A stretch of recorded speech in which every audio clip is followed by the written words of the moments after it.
Olá, boa noite, amados e amadas do Senhor Jesus. Louvado seja o nome do nosso Deus. Hoje nós estaremos aqui terminando o nosso estudo do como evangelizar agora nesse meio tempo que estamos vivendo. Na verdade, Jesus ele ensina aqui para nós estarmos evangelizando a qualquer tempo. Então, não é somente nesse tempo, mas a todo tempo em que nós temos que evangelizar e que falar do amor de Deus. Então nós já vimos no decorrer desse estudo que vamos terminar hoje, algumas coisas relativas a isso. Por que evangelizar, quando devemos evangelizar e onde devemos evangelizar. Então nós já vimos algumas coisas, agora estamos vendo como devemos evangelizar. E aqui nós já vimos acerca do uso da palavra do Senhor, do uso constante da palavra do Senhor, em ter também uma vida correta. Todo cristão que prega o Senhor Jesus, primeiramente ele tem que ter certeza da sua salvação, também depois ele tem que ter uma vida correta diante da sociedade. Não adianta você pregar uma coisa e com a sua vida fazer outra coisa totalmente diferente.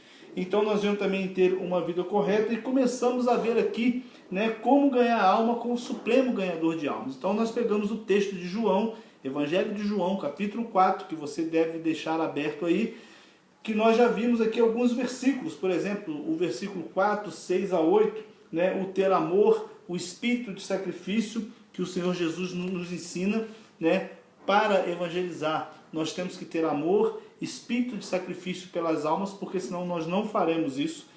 Ir ao encontro do pecador, como nós falamos também na semana passada, no versículo 5, o Senhor Jesus não ficou esperando, mas ele foi de encontro ao pecador. Não é o pecador que vai até a Cristo, mas é Cristo que vai até a ele. Então também, da mesma forma que nós temos o Espírito Santo de Deus em nós, nós temos que ir até o pecador para levar a palavra do Senhor. Vimos também no versículo de número 6 que o Senhor mostra aqui paciência ao fazer essa obra, nos ensina isso. E também ficar a sós com quem está falando. Nós vimos também acerca dos preconceitos sociais e raciais que a samaritana vai mostrar aqui no versículo 9 e 10. E também falamos aqui do não se afastar do assunto da salvação. Aqui nós vimos que o assunto que o Senhor Jesus usou foi a água. Nós vimos que, e como eu citei na semana passada, o que nós podemos usar hoje de assunto para falar de salvação é a própria pandemia. É o que nós estamos vivendo hoje, as pessoas estão com medo da morte. E nós podemos usar esse instrumento que o Senhor tem colocado em nossas mãos para poder pregar esse evangelho, mostrando às pessoas que há esperança, que há vida após a morte, que a nossa vida ela não termina aqui neste plano. Então nós vimos isso do versículo 9 a 13, que o Senhor Jesus, quando ele vai evangelizando, quando ele está falando, ele não se afasta do assunto da salvação. E para nós também fica isso, quando nós estamos falando de Jesus, vão aparecer vários empecilhos, como a mulher aqui citou, como tu sendo judeu, eu sendo samaritano, tu sendo homem, eu sendo mulher, e etc. Ela colocando vários empecilhos para se pregar o evangelho ou para se crer nesse evangelho. Como também hoje nós falamos na semana passada, pessoas que falam mal de pastores, que falam mal de igrejas, que colocam todos os empecilhos, porque a igreja tal faz isso, o pastor etc. faz aquilo. Então, o que nós temos que levar as pessoas a entender? Que todos nós, cada um de nós, vamos prestar contas ao nosso Deus.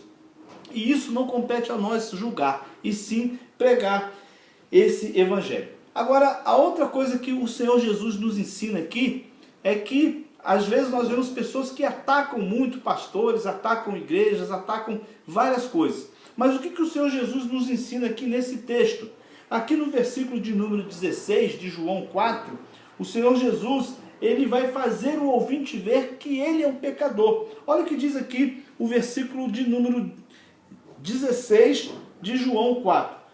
Diz assim: disse-lhe Jesus, vai, chama teu marido e vem cá. A primeira coisa que o Senhor Jesus ele vai mostrar aqui, ele vai mostrar a esta mulher que ela é uma pecadora. Jesus sabia que a samaritana não tinha marido, mas para motivar a declaração dela, disse-lhe: chama teu marido e vem cá. Pois muitos pecadores, eles não podem se salvar porque não querem reconhecer que são pecadores e muito menos perdidos.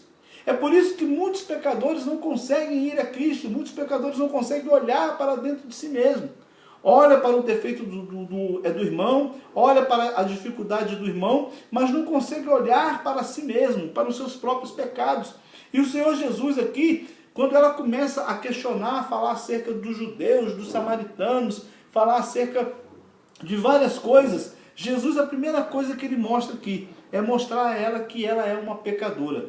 E é isso que nós temos que fazer quando estamos pregando o Evangelho. Nós temos que fazer o ouvinte entender que ele é um pecador.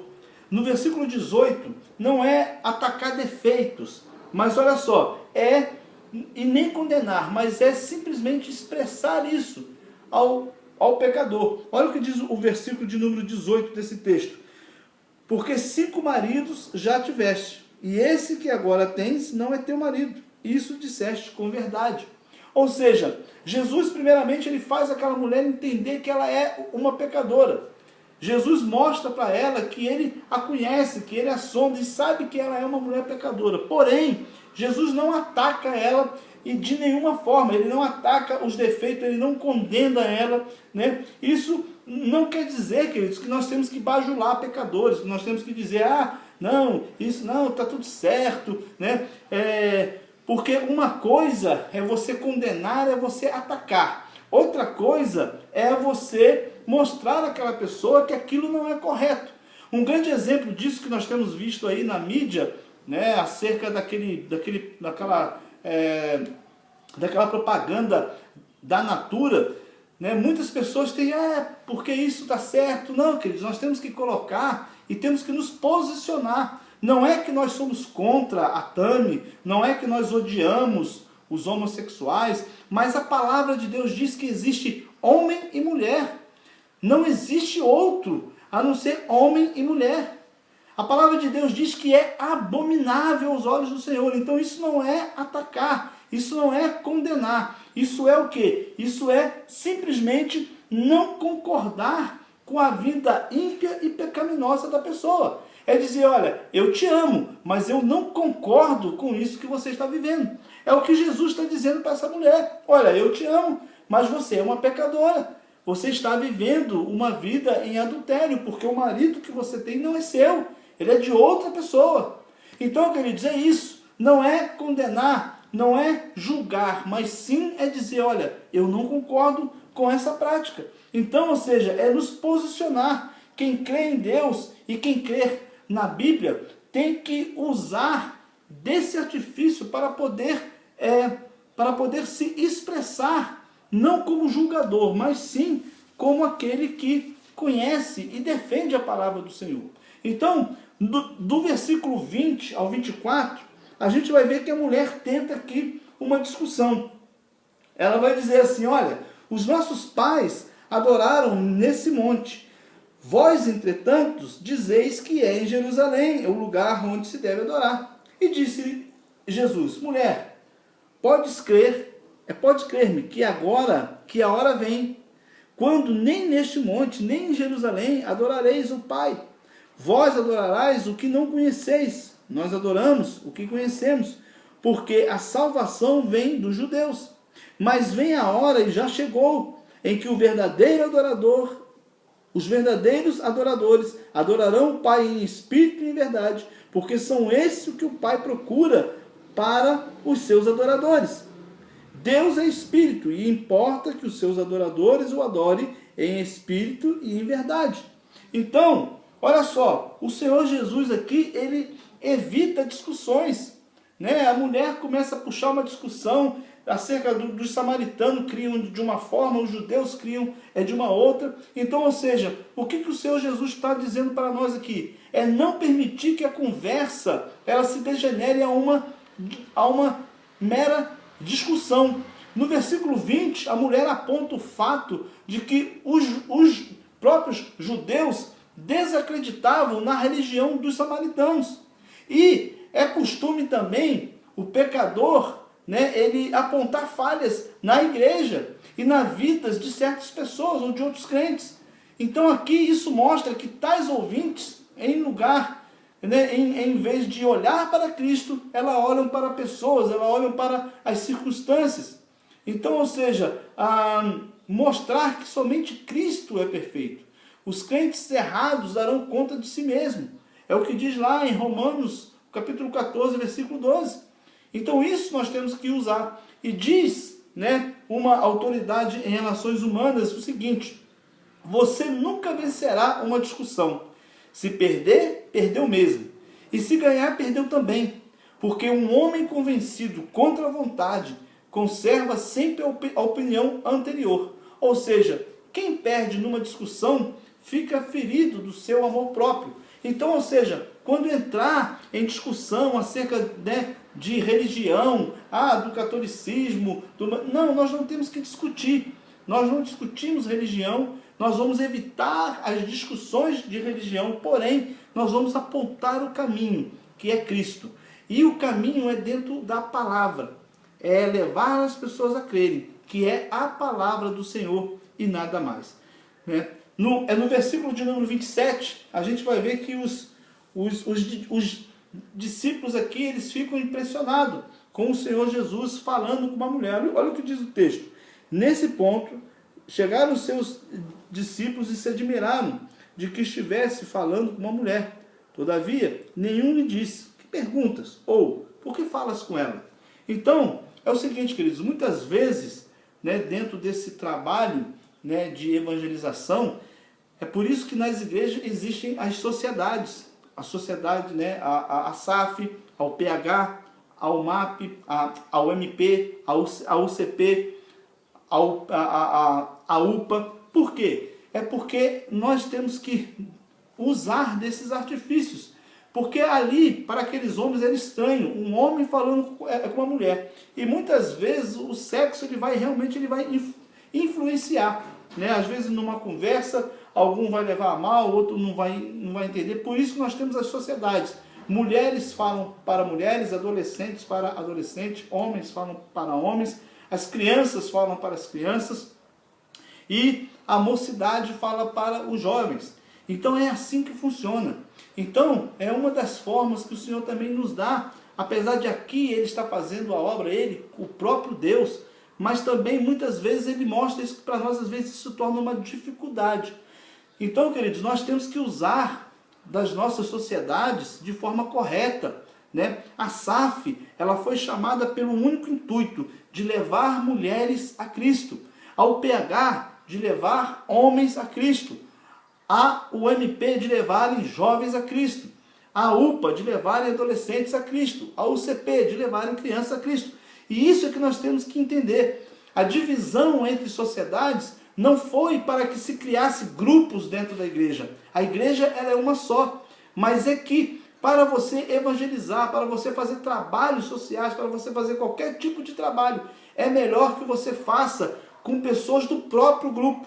Não é que não possa ser feito de forma diferente, um homem falar para uma mulher, ou um jovem falar para um adulto, enfim, não tem nada a ver isso, mas, contudo, é muito melhor que nós façamos, né, com pessoas que estejam mais ligadas aos nossos assuntos. Então, às vezes o sexo vai influenciar, e por isso que nós, como presbiterianos, temos que usar as nossas sociedades. Então, a liderança de sociedade, aí nós temos que nos atentar. Nós não fomos chamados somente para ter grupos na igreja ou para fazer eventos, né, sociais, não. Nós fomos chamados para levarmos pessoas a Cristo. Então, quando acabar todo esse momento, que nós possamos fazer projetos, a SAF, ao PH, a UCP, enfim, todos os projetos que nós possamos fazer, que sejam para levarmos vidas até o Senhor Jesus, para ganharmos almas para o Senhor Jesus, porque tem muitas pessoas aí que estão precisando ouvir e entender a palavra do nosso Deus. Então, no versículo 27 aqui o Senhor vai encerrar com isso, né, dizendo acerca disso, que pode haver essa condenação e que muitas vezes o sexo influi, né, na verdade. Então, queridos, o que nós vamos aprender disso aqui? Primeiramente também, o Senhor Jesus está nos mostrando aqui que para fazer esse trabalho nós temos que ser cheios do Espírito Santo, né? O apóstolo Pedro, né, ele um homem fraco e tímido antes do Pentecostes, ele tornou-se uma coluna após o revestimento do poder do Espírito Santo. Então nós temos que pedir o revestimento do Espírito Santo sobre as nossas vidas. O apóstolo Pedro, que teve medo, que fugiu, que negou a Cristo, foi o mesmo que disse lá na frente, toda aquela liderança: olha, importa obedecer a Cristo do que a homens, né? Então, queridos, nós temos que ver isso, nós temos que ser cheios do Espírito Santo, porque o Senhor nos chamou para pregar esse evangelho sendo cheios do Espírito Santo. É preciso também orar sempre, buscar sempre. A oração abre portas para barreiras. Talvez você deva estar pensando aí: mas a fulana de tal ou o fulano nunca vão ouvir da palavra, mas a oração, ela quebra barreiras, né? Então, antes de nós irmos falar com uma pessoa, primeiramente nós temos que buscar o auxílio do Espírito Santo, depois nós temos que orar por essa pessoa, né? É o e-mail, a comunicação com Deus. Primeiro nós falamos com Deus, para depois irmos falar com a pessoa. Então, ou seja, a igreja nasceu quando? Em oração, e é nesse ambiente que ela cresce e desenvolve. A igreja, ela nasce em momento de oração. Não há outra forma da igreja então crescer.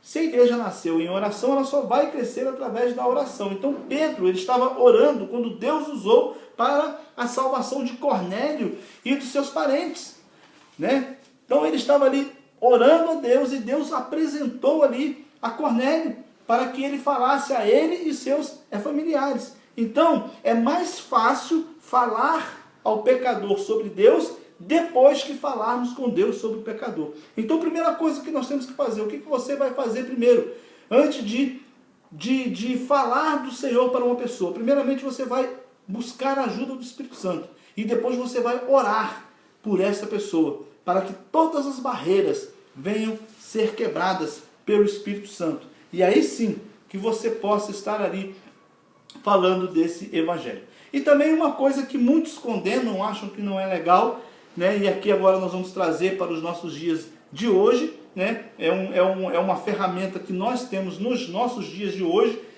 que é o uso de folhetos e de literaturas em geral. Então, ou seja, nunca, queridos, mas há um porém aqui: nunca distribua nada sem você ler primeiro, sem você conhecer primeiro, né? Há um provérbio que diz: nem tudo que brilha é ouro. Então, ande sempre munido de porções impressas da palavra de Deus, de folhetos, revistas do Novo Testamento, bíblias completas ou porções dela, mas entendendo de que você tem que ter contato com aquela leitura, que você tem que conhecer ali aquela leitura. Porque quando nós olhamos, por exemplo, na vida da roça, o agricultor, quando ele semeia, ele escolhe a semente antes de lançá-la no solo. E ele assim faz porque os terrenos são totalmente diferentes. Então também não se pode evangelizar por meio de outra coisa, a não ser de coisas que você também esteja conhecendo.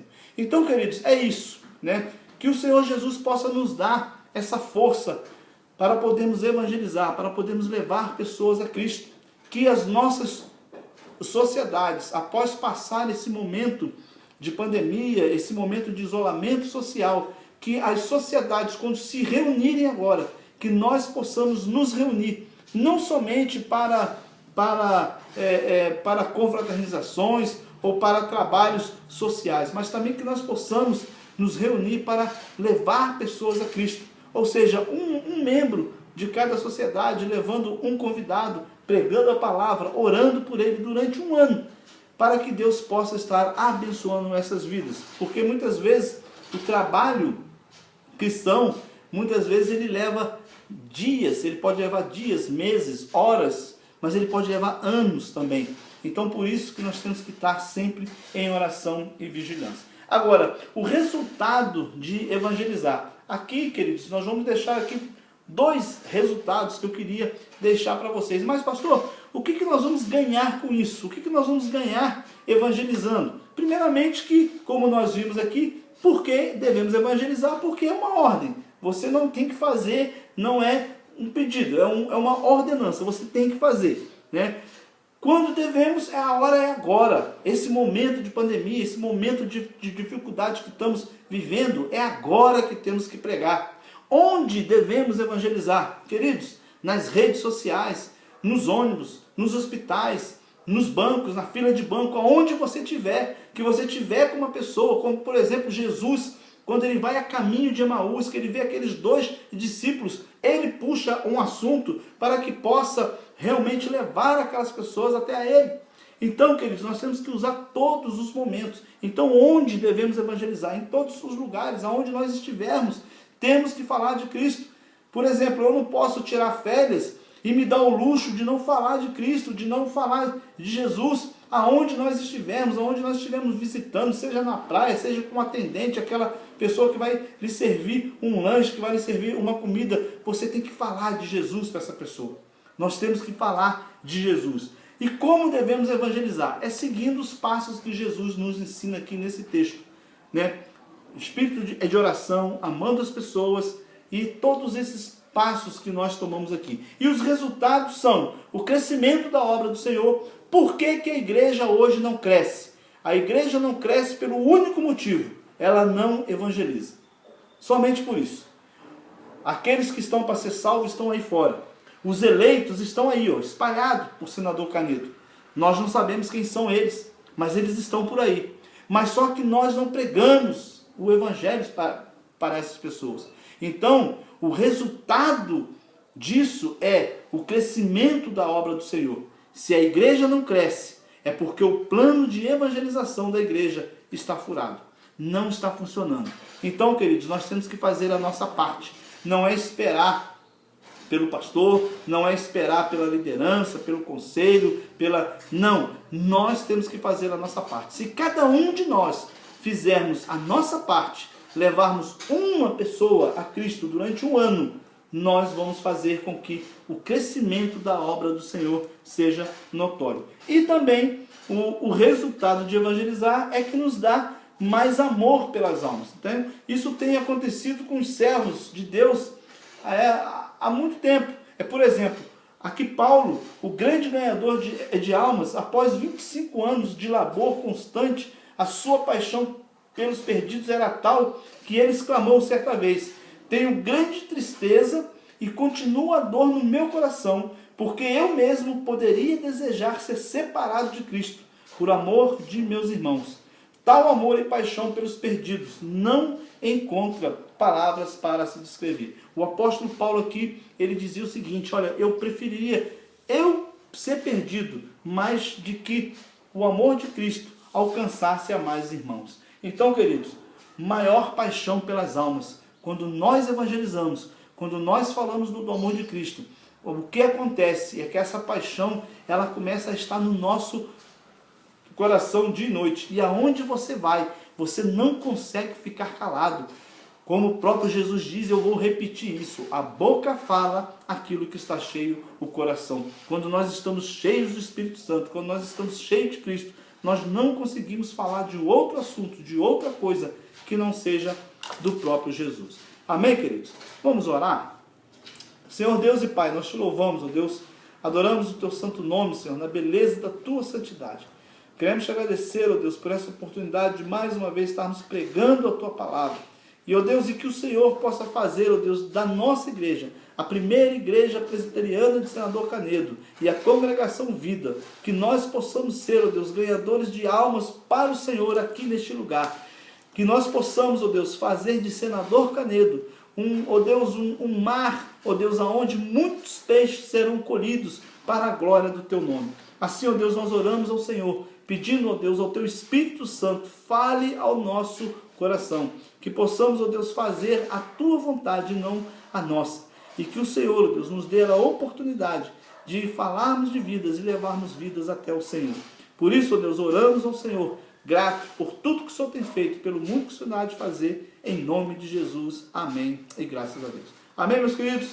Que Deus abençoe, uma boa noite a todos, fiquem na paz e até a próxima, se Deus quiser. Um grande abraço.